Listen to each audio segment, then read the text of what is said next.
My name is Robert Downey. I live in Rancho Cordova, California. I lost my hands and feet to medical negligence. Then I was very shocked to learn that a law that had not been updated since 1975 limits damages for my permanently altered quality of life to just $250,000. Not enough.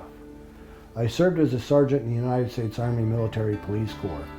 I was a patrol supervisor and a squad leader. I was honorably discharged from the Army after 6 years of service. After I left the Army, I spent 20 years in local law enforcement.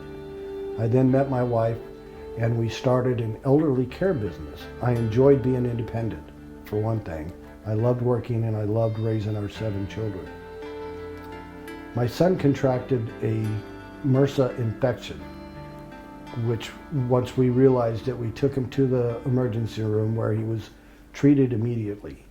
The doctor cultured my son's wound, flushed it out, and immediately put him on an IV and oral antibiotics.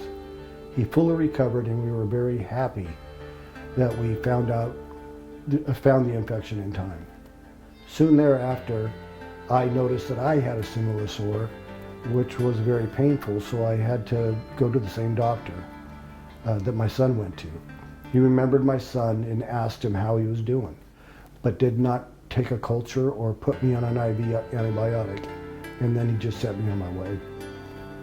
After a day and a half later, I collapsed and my vital signs plummeted.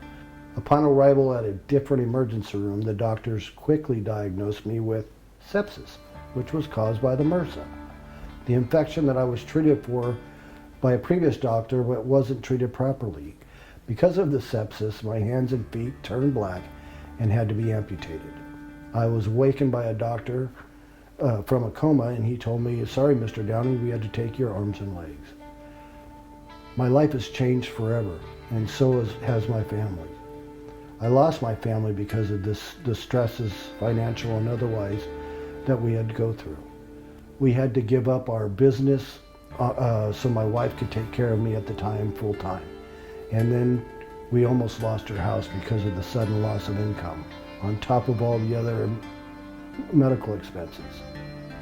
But in 1975, California law capped quality of life damages in medical negligence cases. Because of that, I live paycheck to paycheck. The Veterans Administration does provide me with medical care. Thank God I was a veteran, or I wouldn't have any of it. I never want this to happen to anybody else. Please join me to support this unjust, outdated law and update the limits on the injured patient's rights for today.